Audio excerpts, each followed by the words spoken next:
suis Cédric Dorier, le metteur en scène de Danse Delhi. Je suis directeur aussi artistique de la compagnie lausannoise Les Célébrants.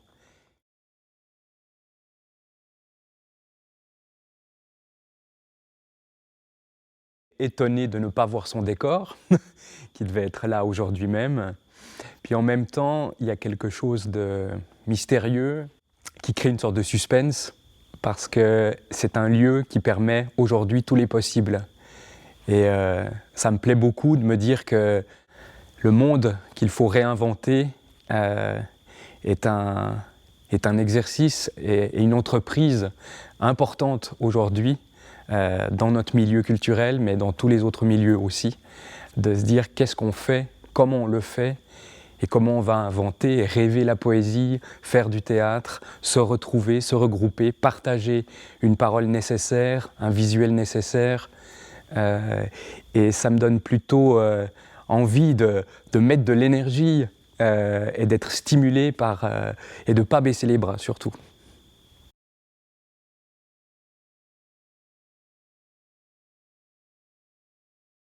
Après ma formation au Conservatoire de Lausanne, je suis sorti diplômé en 2001 et j'ai très vite commencé à jouer parce que je suis comédien, je le reste et je suis heureux de pouvoir jouer pour d'autres metteurs en scène. Mais très vite, j'ai eu l'envie de mettre en scène mes propres projets, de créer une compagnie, d'avoir une démarche artistique sur différents textes, différents régimes de textes, en passant par l'alexandrin, par la prose, mais vraiment de varier les plaisirs, puisque le théâtre nous permet ça, de varier les registres, de varier les répertoires, parce que je suis un amoureux de la parole, de la langue. Donc je me mets au service avec grande joie et grand plaisir au service des auteurs que j'affectionne particulièrement. Et de nouveau, ça va dans des auteurs très contemporains comme Kofi Coahuilé ou Viripayev qui devaient être présentés, ou Racine, ou alors Shakespeare aussi. Voilà, de trouver ce point d'équilibre et ce voyage entre différents mondes, différents univers, différentes temporalités aussi, pour raconter toujours l'état du monde et le faire de manière poétique et ludique. Et donc, voilà, j'ai eu la chance de rencontrer les bonnes personnes aussi qui m'ont permis de créer une compagnie et de pouvoir mettre en scène mes projets et de raconter des histoires qui m'importaient en fait par rapport à notre actualité, mais aussi dans un rapport bien sûr très personnel et subjectif. Mais en tout cas d'être dans ce partage-là avec le public.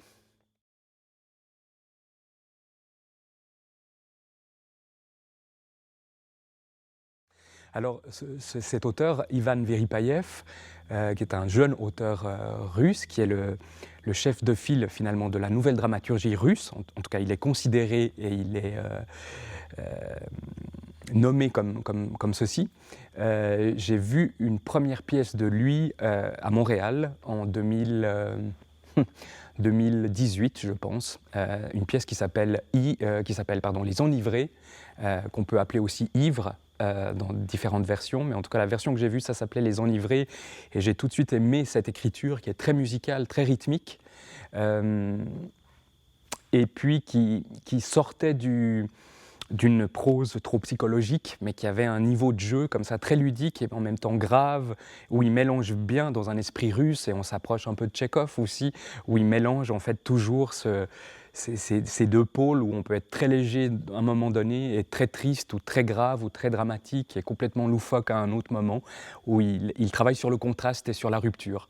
Et ça m'a énormément plu, donc j'ai commencé à lire toutes les pièces de son répertoire qui sont traduites en français. Et je suis tombé sur Danse Delhi, et ça a été un coup de cœur, vraiment.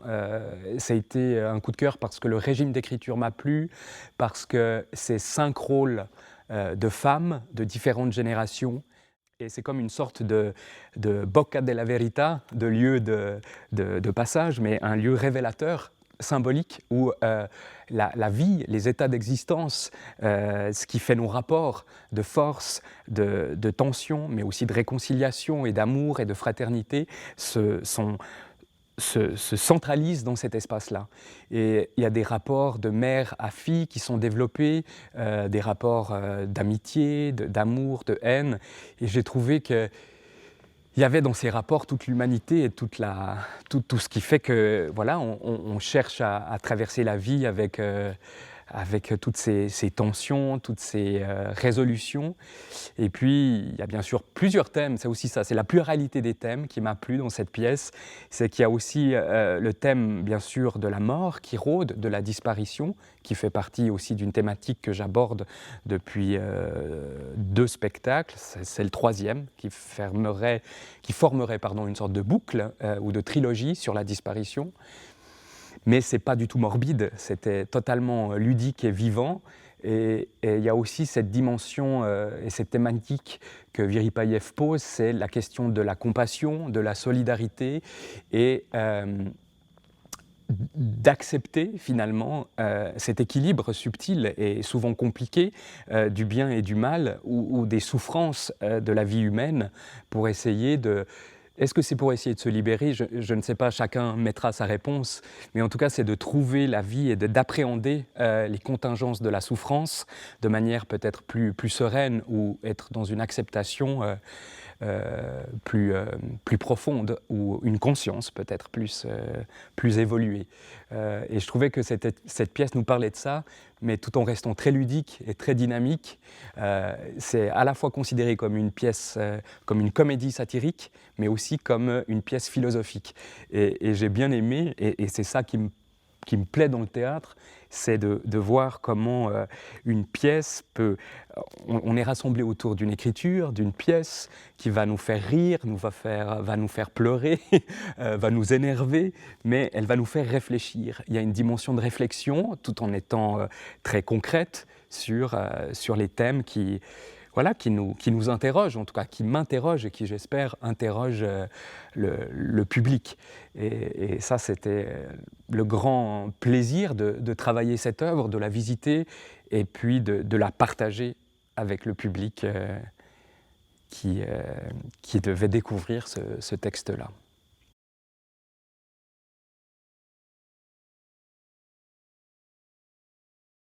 C'est sûr qu'on est mis dans un contexte qui nous fait réfléchir inévitablement, qui nous fait prendre conscience de plein de choses, même si déjà notre milieu est fragilisé, est précaire, est soumis à des contradictions et à des difficultés de production.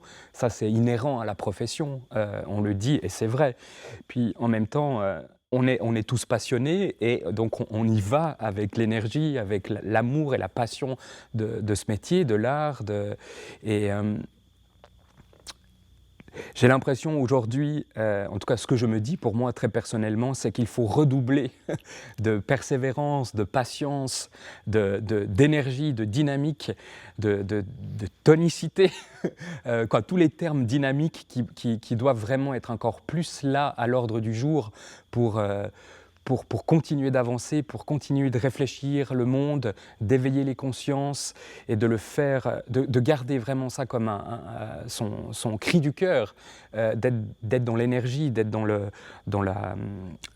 l'optimisme, parce que je crois fortement à ça, pour continuer et doublement à rester au milieu de la cité, pour parler, pour prendre parole, pour créer des univers poétiques, pour éveiller, comme je disais, les consciences, parce que c'est très important de faire débat, de partager surtout, parce que c'est vrai qu'on est dans un monde de plus en plus individualiste et on a envie, et on voit que les gens se ratatinent ou se rétrécissent, et il faut lutter contre ça, mais lutter pour et pas contre. Et ça, je crois que c'est très important aussi comme point de regard sur l'existence, mais sur notre milieu théâtral. Moi, j'ai envie, en fait, par mes productions et puis par la collaboration avec mes concepteurs, avec mon équipe, de continuer dans ce chemin-là pour qu'on soit dans le vivant. Et le théâtre est extrêmement vivant et charnel. Et c'est le groupe c'est les gens réunis qui vont faire ça. C'est ensemble que le théâtre existe, vraiment.